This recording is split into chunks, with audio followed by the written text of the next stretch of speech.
네. 사실은 일주일을 날렸다 이런 얘기가 나오고 있습니다. 어떻게 그거는 보십니까? 근데 너무 박한 평가 같아요. 왜냐하면 네. 실제로 수사라는 어떤 법적 절차, 특히 강제 수사라는 법적 절차에 돌입하기 위해서는 네. 법원에 영장이 발부돼야 되거든요. 그러면 이제 경찰이 이 사건 처음에 문제 제기를 한 그 시점에 실제로 이게 범죄에 해당하는지 그 여부가 불분명한 상태에서 2, 3일 정도 이제 여론의 추이도 흘렀고 네. 그 과정에서 이거는 범죄에 해당할 여지가 있기 때문에 수사에 나서야겠다. 그러면서 이제 그 강제 수사의 밑거름으로서 이른바 임의 수사를 진행합니다. 그러면 이제 각종 자료를 수집하고 관계기관에 자료를 요청하고 그리고 요청한 자료를 받아서 정리하고 그런 정도만 해도 그냥 일주일 가거든요.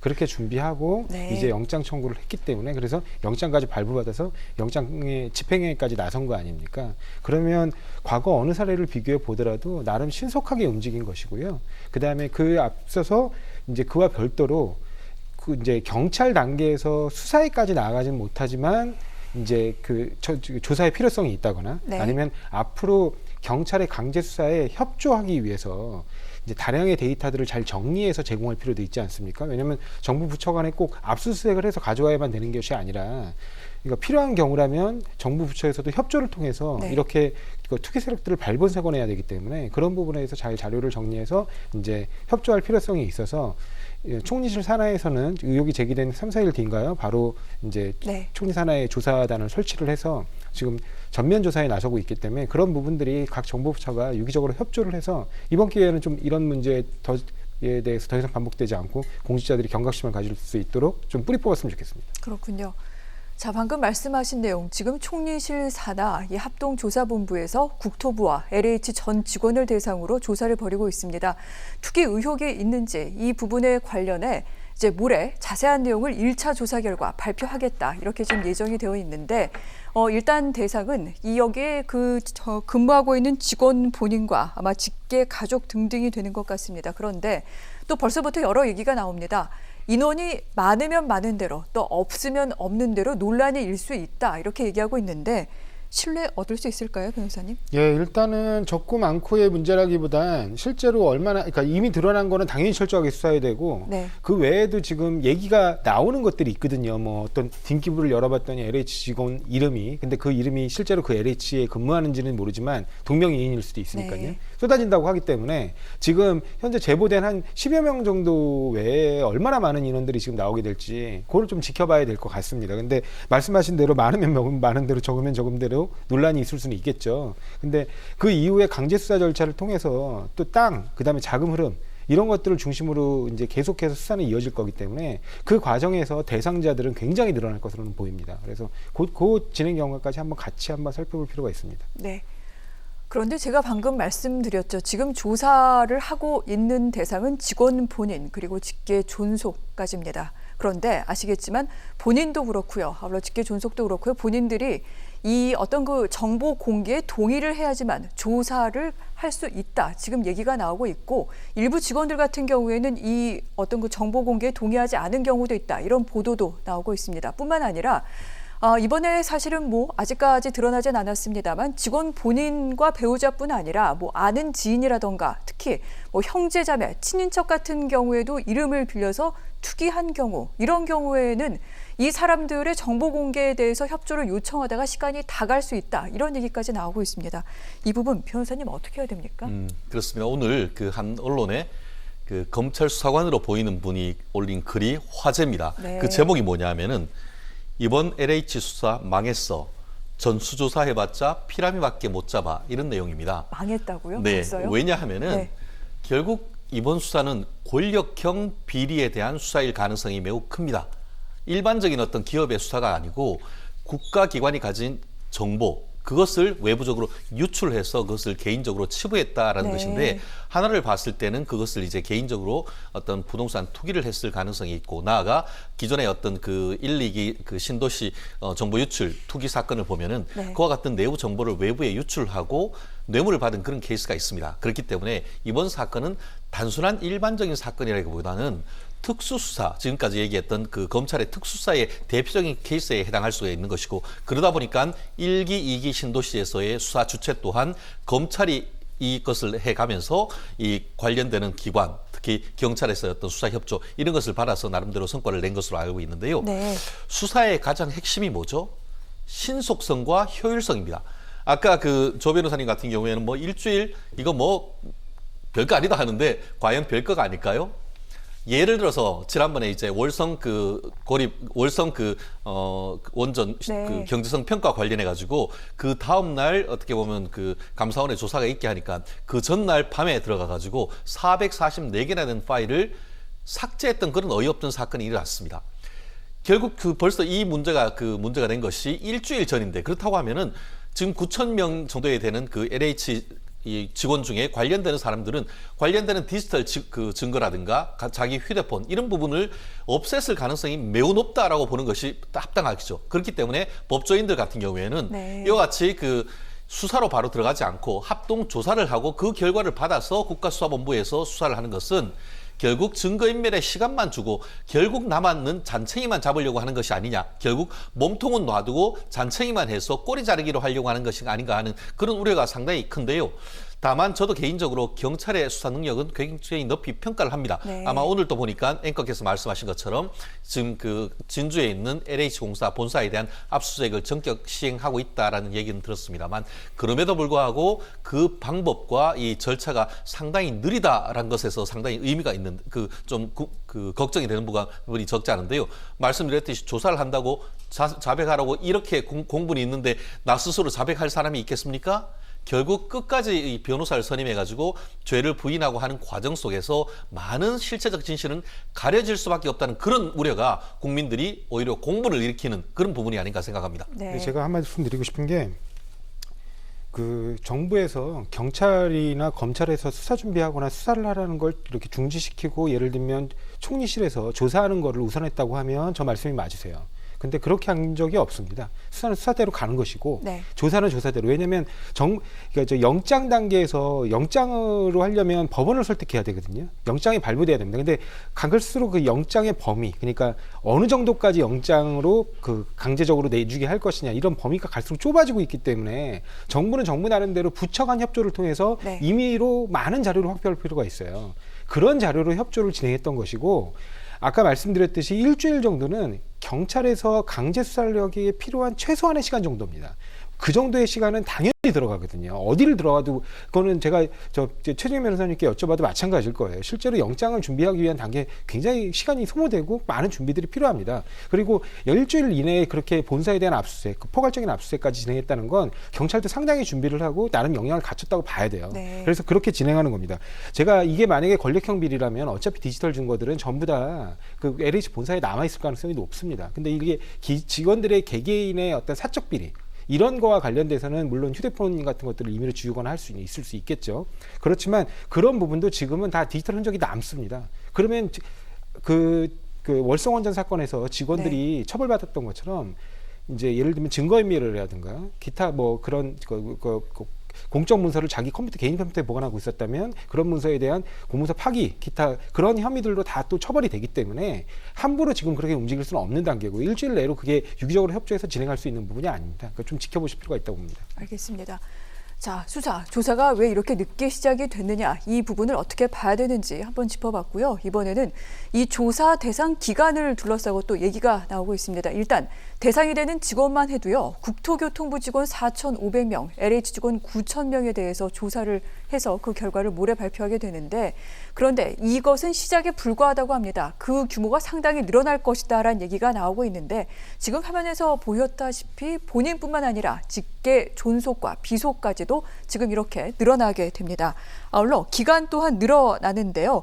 2018년에 신도시 계획이 발표가 됐죠. 그로부터 5년 전부터 2013년 12월부터 그 조사 기간도 늘어나게 됩니다. 지구지정 제한 시점부터의 거래를 들여다보겠다, 지금 이렇게 얘기를 하고 있는데, 이에 대해 국민의힘 측에서는 박근혜 정부 때까지로 지금 물타기 하는 거냐, 이렇게 또 얘기를 하는 그런 사람들도 있습니다. 이 부분은 변호사님 어떻게 봐야 됩니까? 그렇습니다. 물타기라고 밖에 볼 수가 없을 것 같습니다. 그런가요? 왜냐하면은 지금 문제가 생기면 이것부터 해야 되는 것이고 앞에 나와 있는 것부터 해결을 해야 되는 것인데, 왜 갑자기 박근혜 정부까지 가는 것이죠? 실질적으로 이번 정부 들어서 김현미 국토부 장관 같은 경우에 뭐라고 했죠? 두 가지 얘기를 했죠. 공급은 철철 흘러넘친다. 부족하지 않다. 오히려 그 집값을 부추기면서 하는 것은 투기 세력이다 이렇게 얘기를 했고 네. 그 이후에 지금 변창흠 그 국토부 장관으로 바뀌면서 갑자기 지금 이사 대책을 하면서 공급 대책으로 나왔지 않습니까? 그 가운데서 실제로 지금 그 이번 3기 신도시가 나오는 것은 박근혜 정부 때가 아니고 2018년부터 오르니까 문재인 정부 들어서 그런 논의가 됐던 겁니다. 오히려 박근혜 정부 같은 경우에는 이 실질적으로 그 해놨던 어떻게 보면은 그 토지 개발 계획도 취소했던 그런 시대인데 뭐 거꾸로 지금 어떻게 타임머신을 타고 올라가는지 이해할 수가 없는데요. 사실 좀 전에 말씀하신 것처럼 국토교통부 4,500명, LH 직원 9,000명 다 합해가지고 13,000명을 누가 지금 합동수사본부를 한다고 해도 전국에 있는 그 경찰 다 모은다고 해도 이거 한꺼번에 수사를 못합니다. 네. 그렇기 때문에 이와 같은 수사 접근 자체가 잘못됐다는 겁니다. 그 반면에 지금 최근에 이제 윤석열 전 총장이 얘기를 했는 것처럼 본인이 1, 2기 신도시에 관련되는 그 토기 투지 사건을 수사해 본 결과 네. 이건 어떻게 해야 되느냐? 오히려 사람을 조사하는 것이 아니고 가치 있는 토지가 어딘지 거기에 있는 거래가 어떻게 돼 있는지부터 거꾸로 역추적해야 네. 들어가야 된다는 것이죠. 예컨대 이번에 3기 신도시 광명에서 문제가 됐고 그 인근의 맹지나 이런 부분이 집값이 굉장히 오르고 5배 이상 어떤 그 거래 그 량이 늘었다고 하면은 그 부분의 을 거꾸로 추적을 해서 그것을 누가 샀는지 누구로 팔았는지 그 돈이 어디로 왔는지 그 자금 흐름을 추적해서 거꾸로 올라가다 보면은 이 사건의 정보를 외부적으로 유출했는 것이 누구이며 네. 그것이 정보를 주고받은 사람이 누군지를 거꾸로 이 흐름을 찾아가서 그것을 발본색원함으로써 이 사건의 어떤 전모를 파악할 수 있다는 이런 1, 2기 수사의 어떤 경험을 얘기를 하고 있습니다. 그런데 거꾸로 시간은 천천히 하면서 합동수사, 힘이 어떤 협조를 요청하면서 합쳐가지고 10만 명 되는 사람을 지금부터 하나하나 조사해 간다고 하면은 그 어떤 수사 의지를 도대체 누가 믿냐는 거죠. 제가 말씀드리고 싶은 건 박근혜 정부 때라고 얘기하는 게 아니에요. 네. 뭐냐면 2018년 12월에 발표가 나왔는데 그 대상지들이 있을 거 아닙니까? 대상지들에 대한 검토가 통상 4, 5년 걸립니다. 그렇기 때문에 어느 시점을 잡아야 돼요.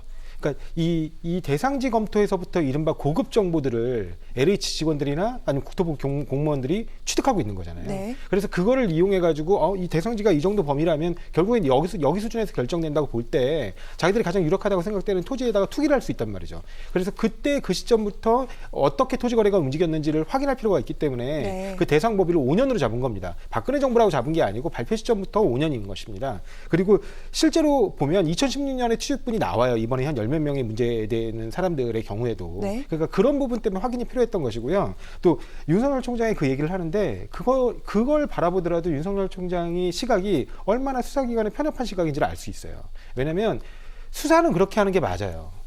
근데 지금 정부가 합동조사단을 구성해가지고 총리 산하에서 조사하는 건 단순히 수사의 필요성. 그러니까 이게 범죄로서 처벌될 공무원들이나 아니면 그 공사단체의 직원들을 대상으로만 조사하는 게 아닙니다. 그 고급 정보에 접할 가능성이 높은 그런 직위에 있는 사람들이 부동산 거래를 어떻게 해왔는지를 전수조사할 필요가 있기 때문에 접근하는 거거든요. 그러니까 범정부 차원에서의 조사와 네. 수사를 혼동하는 거예요. 그러니까 본인은 수사밖에 안 해봤으니까 그렇게 얘기를 하겠죠. 그리고 그렇게 범정부 차원의 조사가 이루어지고 그 조사의 결과가 수사하고 유기적인 결합을 이루면서 서로 간에 부처 간 협조가 이루어지는 게 이른바 합수본에서의 절차입니다.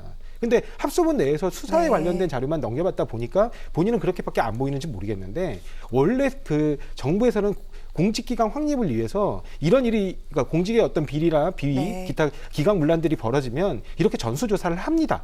그리고 그건 당연히 필요한 것이고요. 왜냐하면 그래야 공직기강을 잡고 적절한 자들에게 징계를 하고 경고를 네. 하고 수위에 맞게 처분들을 하거든요. 그래서 그렇게 진행하는 건데 이거를 마치 조사의 방향이 잘못된 것처럼. 왜냐하면 경찰은 실제로 그 대상, 그러니까 토지와 돈의 거래를 중심으로 보고 있어요. 그리고 실제로 그 부분에 대해서 수사가 네. 진행되고 있고 그런 부분을 명확히 좀 구분해서 봐야 될 필요가 있습니다. 결국 말씀드렸듯이 다 좋습니다. 그런데 지금은 어떻죠? 국민들이 그와 같은 그 형태의 수사에 동의를 하고 있습니까? 오히려 더 공분이 커지고 있는 건 아니겠습니까? 그 이유가 뭐죠? 결국 어떻게 보면은 사건의 핵심이라고 할 수 있는 LH공사, 국토부 관련되는 어떤 그 지방자치단체 공무원의 어떤 비리나 이런 부분에 대한 어떤 수사 의지보다는 말씀드렸듯이 최근 관련되는 직계 좀비속 이런 부분 하면서 많으면 10만 명까지 된다. 이렇게 하면 그거 언제 다 수사를 합니까? 우리가 수사한 것이 그 10만 명 다 하면은 그 자체가 경찰 국가입니다. 국민이 모든 것을 10만 명이라는 사람을 다 불러서 경찰 수사하는 그런 수사가 어디 있습니까? 그렇다고 하면 이 사건이 어떻게 보면 범죄의 근원이 어딘가? 그 근원을 찾아서 근원을 제거를 하고 다시 재발 방지를 시키려고 하는 것이 이 사건 수사의 본질적 목표가 아니겠습니까? 그렇다고 한다고 하면은 네. 말씀드렸듯이 직무 관련성이 있는 이 범위 내에 한마디로 다른 것도 아니고 남양주도 아니고 광명 쪽으로 3기 신도시를 의사결정을 누가 했는 것인지, 그리고 그 의사결정을 한 이후에 그와 같은 구체적 계획을 세운 것은 누구인지, 그 기획하고 계획했던 라인에 대한 소환 조사 관련되는 이미 제출 명령 이런 부분을 통해 가지고 뭔가 확실하게 어떤 수사 의지를 보여줘야 되는 것이지, 지금 얘기하는 것처럼 2018년 지금 5년 전부터 해가지고 10만 명 넘는 사람 조사하겠다 이런 의지를 밝히는 것은 말 그대로 수사에 불과하다는 것인 것이죠. 아니, 제가 말씀드린 거는 아까 네. 말씀드렸듯이 총리실 산하에서의 조사 계획이고요. 지금 최진 변호사님하고 저하고 약간 초점이 맞지 않는 게, 수사는 그 방식대로 네. 갑니다. 혐의가 있는 사람들을 중심으로 하고 그다음에 알겠습니다. 돈과 네. 토지의 거래를 중심으로 살피는 거죠. 그거는 지금 국가수사본부가 하고 있어요. 근데 그와 별도로 네. 공직기관 확립 차원에서 공무원들이 범죄에는 해당하지 않는다 하더라도 그런 개발 정보를 다루는 공무원이 네. 부동산으로 어떤 수입을 얻는, 그런 부동산의 그 사고 파는 행위로 수입을 얻는 행위 자체가 공직기관 문란에 해당할 수도 있기 때문에 그 부분에 관련해서 이번에 전수조사를 할 필요가 있어서 그렇게 진행한다는 겁니다. 알겠습니다. 자, 조사 대상 그리고 수사 대상을 보는 관점에 대해서 저희가 한번 또 들여다봤고요. 이번에는 수사를 하고 있는 주체를 둘러싼 여러 가지 논의를 좀 보고자 합니다. 지금 LH 투기 의혹 규명은 이번에 신설이 됐죠. 검경 수사권 조정으로 올해 신설된 경찰청의 국가수사본부가 중심이 돼서 지금 진행을 하고 있습니다. 검경 수사권 조정 이후 국가수사본부가 맡은 가장 큰 어떤 그 수사이기도 하고요. 여기에는 지금 합동수사본부가 구성이 돼서 국세청과 금융위원회 등 관계기관이 참여하고 있습니다. 그런데 이 국세청과 금융위원회 같은 경우에는 검찰뿐만 아니라 검찰이 이제 검경 수사권 조정 이후 6대 중대 범죄에 대해서만 수사할 수 있기 때문에 이번 투기 수사는 이 검찰 수사 대상이 아닙니다. 그래서 검찰은 이 수사본부에 들어가지 않았고 국세청과 금융위원회 같은 경우에도 투기 관련 범죄에 대한 수사 권한은 없습니다. 다만 탈세와 자본시장법 관련 혐의만 수사할 수 있을 뿐인데 검찰이 없어도 가능하겠느냐. 그래서 여러 가지 또 지적과 의견이 나오고 있는 부분이기도 합니다. 조 변호사님, 이 부분 어떻게 보십니까? 이 부분을 좀 오해하고 계시는 게 있는데요. 네. 검찰이 수사를 못한다, 이게 아닙니다. 네. 지금 검찰청법에는 뭐라고 돼 있냐면은 범죄 수사를 할 수 있는데 몇 가지 사안에 대해서는 수사의 개시를 못한다는 거예요. 이미 수사의 개시는 시작됐죠. 국가수사본부로부터. 그리고 그러면 검찰은 못하느냐? 당연히 하죠. 왜냐하면 네. 영장으로 통지하는 그 범위 내에서 당연히 이 사건들을 같이 들여다보면서 협조할 수밖에 없어요. 왜냐하면 국가수사본부가 강제 처분에 나아가려면 무조건 검사의 영장이 필요하거든요. 검사가 영장을 청구를 해줘야 되는데, 그러면 네. 검사에게 보고하고 검사를 설득하고 검사의 일을 이해시켜야 될 거 아닙니까? 그렇기 때문에 지금도 이 사건을 전체적으로 관할하는 걸 이제 그 관할 검찰청인 수원지검 안산지청에서 팀을 꾸렸고요. 이미 같이 협력하고 협조하고 있습니다. 그러니까 이런 걸 이번에 뭐 이렇게 수사권 조정 때문에 아예 검찰이 배제된다 이렇게 바라보시면 안 되고요. 네. 두 번째로 국세청, 금융위원회 같이 다 참여하거든요. 이른바 합수본을 구성했습니다. 네. 그러면 합수본을 구성하게 되면 당연히 검찰도 들어오는 겁니다. 그리고 검찰은 이런 합수본에 구성하고 있는 국세청의 직원, 그다음에 금융위원회 직원들이 네. 특상형으로 활동할 수도 있거든요. 그러니까 경찰 수사를 같이 할 수도 있는 겁니다. 공무원들이. 그 경우에 이 사람들을 지휘 감독할 권한은 여전히 검사가 갖고 있습니다. 그렇군요. 그렇기 때문에 검사가 여전히 수사의 전반적인 관계에서 이 국가수사본부와의 협력하에 수사를 같이 진행하는 겁니다. 그리고 그 부분에 대해서 대통령도 이번에 말씀을 하시면서 같이 협력해서 네. 새로운 수사 모델을 한번 보여서 만들어달라. 그걸 한번 얘기를 한 적이 있거든요. 그래서 그런 부분들을 좀 오해는 걷어주시고 함께 수사해서 범정부 차원에서 강력하게 대응한다. 그렇게 이해하시면 될 것 같습니다. 문재인 대통령이 얘기한 부분이 있죠. 유기적인 협력 체제를 구축해서 보여줘라라고 얘기한 부분이 있는데 이 부분에 대해서도 자세히 설명을 해주신 것 같습니다. 그렇다면 국가수사본부가 어찌됐건 수사에 이제 그 주체로서 참여를 해서 이 부분에 대해서 성과를 내야 되는데 사실은 명운을 걸었다라는 얘기가 나오고 있기도 합니다. 그리고 남구준 국가수사본부 본부장 같은 경우에는 과거 1, 2기 신도시 부동산 투기 의혹 수사 때도 경찰이 상당한 성과를 거둔 바 있다라고 얘기하고 있는데 최 변호사님 기대해볼 만할까요? 기대는 크지만 걱정도 그만큼 큰 것 같습니다. 그런가요? 네. 실질적으로 지금 그 남구준 국수본 본부장 같은 경우에는 네. 아까 얘기한 것처럼 1, 2기 신도시 그 부동산 투기 사건인데 경찰이 상당히 어떤 그 성과를 거뒀다라고 얘기는 하고 있습니다. 근데 구체적으로 어떤 성과를 거뒀죠? 그때도 결국은 그 검찰이 주도가 됐고 검찰이 모든 인력이 부족하거든요. 그러면은 그 당시만 해도 경찰에 요청을 하면 수사 인력을 많이 파견을 받습니다. 그래서 그 파견받은 그 인력들을 검찰이 수사를 같이 이제 지휘를 하면서 그와 같은 1, 2기 그 수사 결과를 냈고 특히 2008년에 있었던 2기 수사 결과 같은 경우에는 공무원을 한 20여 명 구속시켰고 실질적으로 한 400명 넘는 그 투기 세력을 구속해서 기소했던 그런 케이스가 있습니다. 굉장히 네. 성공했던 사례 중에 하나인 것 같은데요. 사실 그와 같은 경험이 있는데 그 경험을 살리지 못한다는 것이 굉장히 안타까운 얘기다라고 얘기를 할 수가 있고 다만 그 이 부분이 왜 그렇게 됐느냐. 사실 지금 이른바 검경 수사권 그 조정과 관련해서 실제 처음에 이 검찰청법 밑에 대통령령에 어떤 규정이 있었냐 하면은 공무원 범죄나 선거 범죄 등 6대 중대 범죄 이외에도 검찰총장이 그 법무장관으로부터의 어떤 승인을 얻으면은 다른 그와 같은 6대 범죄 이외에도 수사할 수 있다는 그런 근거 규정이 있었습니다. 네. 그런데 이번 정부 그 법을 개정하는 과정에서 윤 총장의 어떤 사건이 불거지니까 실제로 법을 통과하시면서 그것을 삭제해 버렸어요.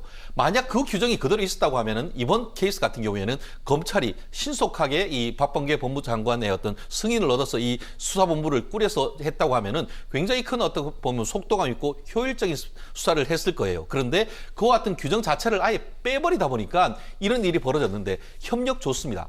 근데 협력 안 해주면 어떡하죠? 그렇기 때문에 그 부분에서 새로운 모델을 만드는 건 좋습니다만 네. 협력은 국민의 어떤 실무는 시험이 아닌 겁니다. 어떤 준비도 제대로 돼 있지 않고 지금 국가수사본부도 지금 우왕좌왕 수사를 하고 있는 그런 과정 속에서 그럼 국민은 어떤 결과를 보고 하는 것이죠? 그렇기 때문에 나름대로 그 어떤 결과에 대한 어떤 기대는 충분히 있습니다만 우려도 그만큼 크다는 것, 국민의 우려를 이번 정부가 잘 좀 들어주셨으면 합니다. 네. 제가 한마디 말씀드리고 싶은 게 수사권 조정이 이루어지면서 그 합의가 이루어진 지 거의 2년 가까이 지났어요. 그리고 그 부분 관련해 가지고 검경이 나름 충분하게 준비해왔다고 했고 그거는 윤석열 총장이 국정감사장에서도 그랬습니다. 이제 변화된 형사소송법 체계 하에서 우리가 어떻게 국민들의 권익을 보장하고 범죄 수사에 대응할 것인지 많이 준비해 왔다. 좀 네. 지켜봐 달라. 이랬단 말이죠. 그리고 각 협력하는 모델을 만들겠다고도 했고. 근데 만약에 이번에 이걸 제대로 못한다면 윤 총장이 도대체 2년 동안 뭐 한 겁니까? 그러니까 그거는 한번 만약에 검찰도 이런 부분에 대해서 국민들의 비난을 받고 싶지 않다면 새로운 수사 협력 모델을 어떻게 네. 만들어 나갈 것인지 본인들이 보여줘야 돼요, 역량으로. 알겠습니다. 그러니까 그 부분을 더 주의해야 될 겁니다. 네.